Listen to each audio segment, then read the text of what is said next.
Selamat pagi. Ini matchnya MU masih bermain, tapi gue nggak nonton. Setelah penalti nanti gue jelaskan kenapa. Gue mau bahas eh, Spurs dan juga MU. Oke, tapi MU yang gue bahas dari sisi non matchnya. Spurs ini khusus buat fansnya Mourinho yang selalu mengkritik atau mengandalkan trofi bahwa Mourinho adalah pelatih hebat karena dia meraih banyak trofi.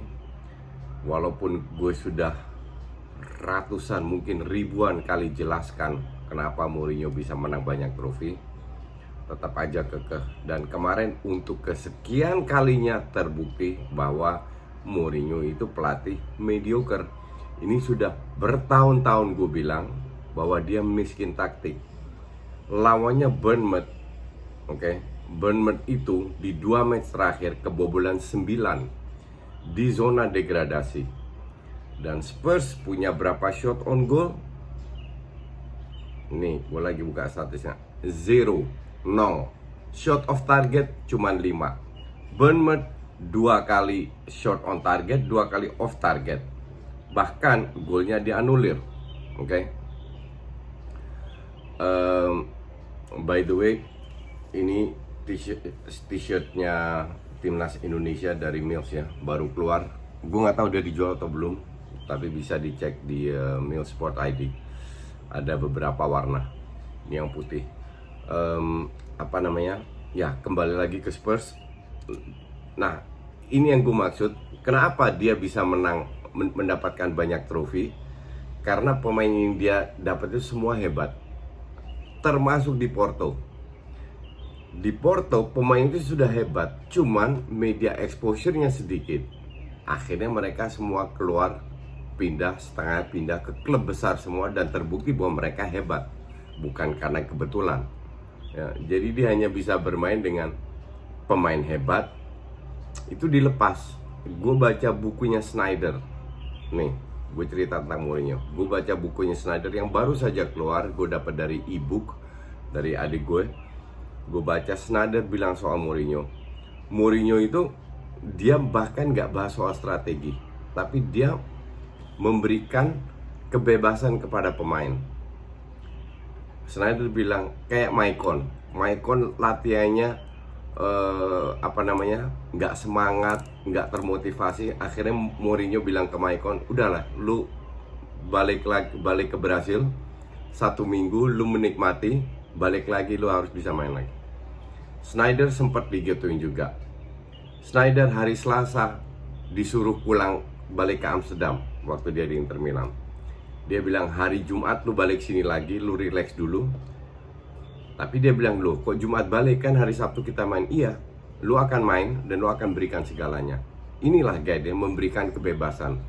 Dan sangat kelihatan pada saat di Madrid terutama, dia memberi kebebasan. Jadi bola itu ke 3 pemain depan. Bahkan Ronaldo pernah ribut sama dia karena kalah lawan Barca pada saat mereka bermain terlalu bertahan. Oke. Jadi dia itu cuma ngandelin counter, bertahan, karena dia punya pemain yang skillful.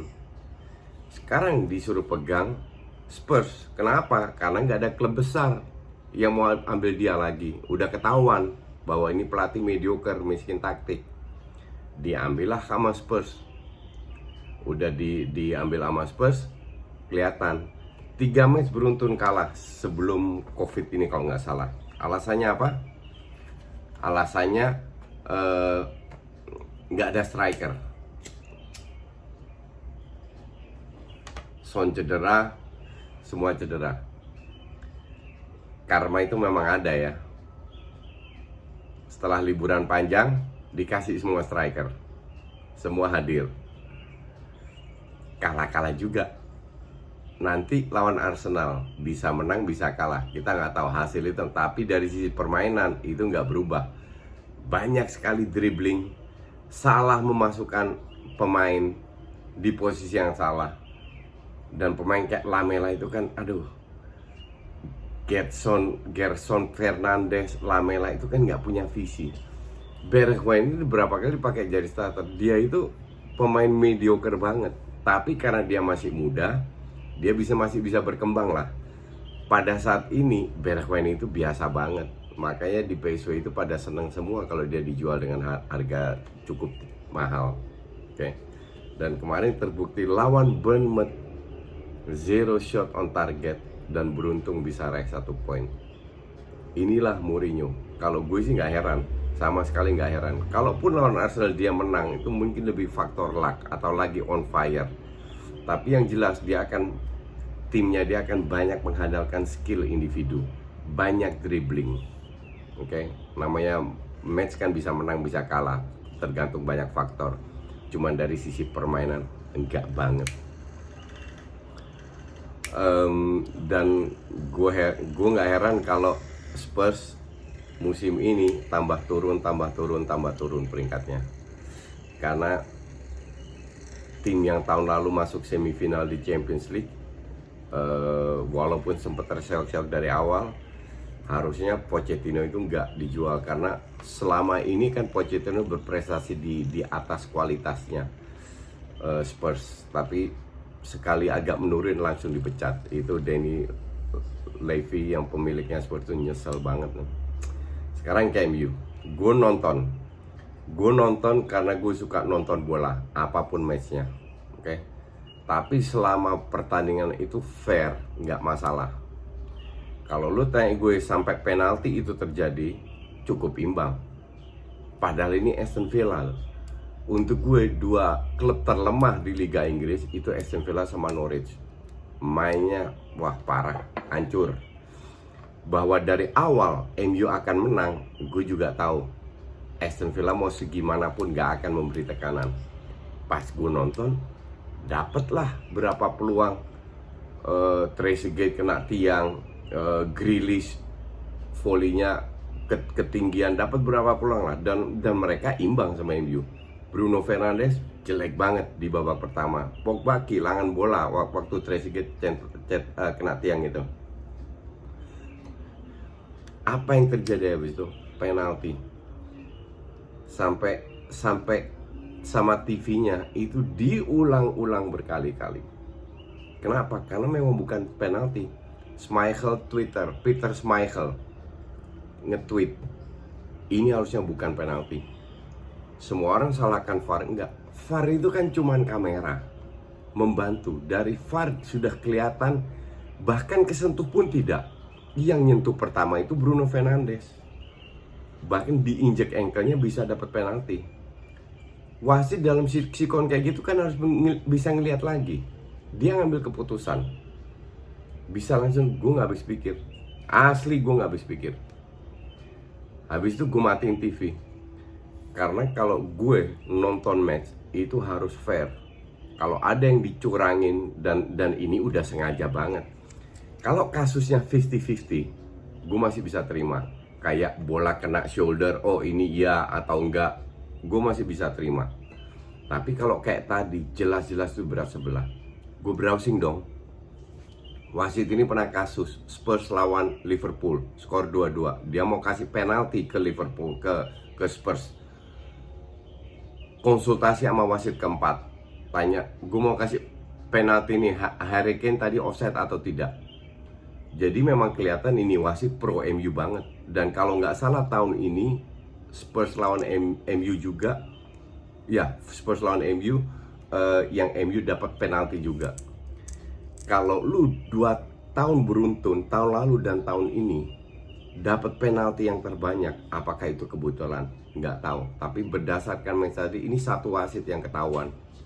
Wasit yang lain kita nggak tahu.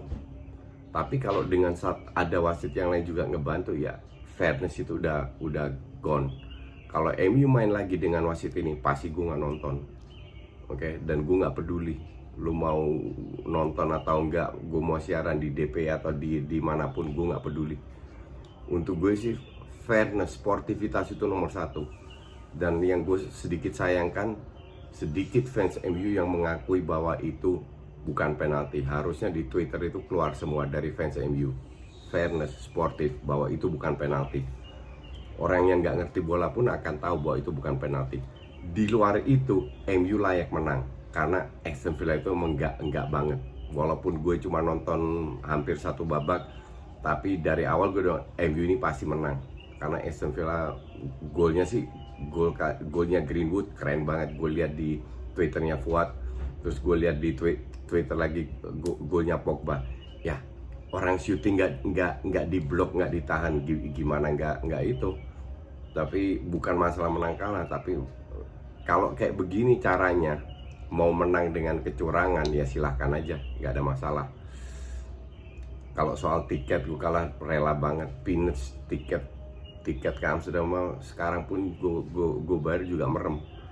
Tapi kalau caranya dengan kecurangan gini ya silahkan aja. I don't care, rezeki gue pasti dapet, oke? Cuman gue pertanyakan serius, 2 tahun beruntun dapat penalti paling banyak, untuk gue tanda tanya besar. Oke, itu aja dulu. Thank you for watching.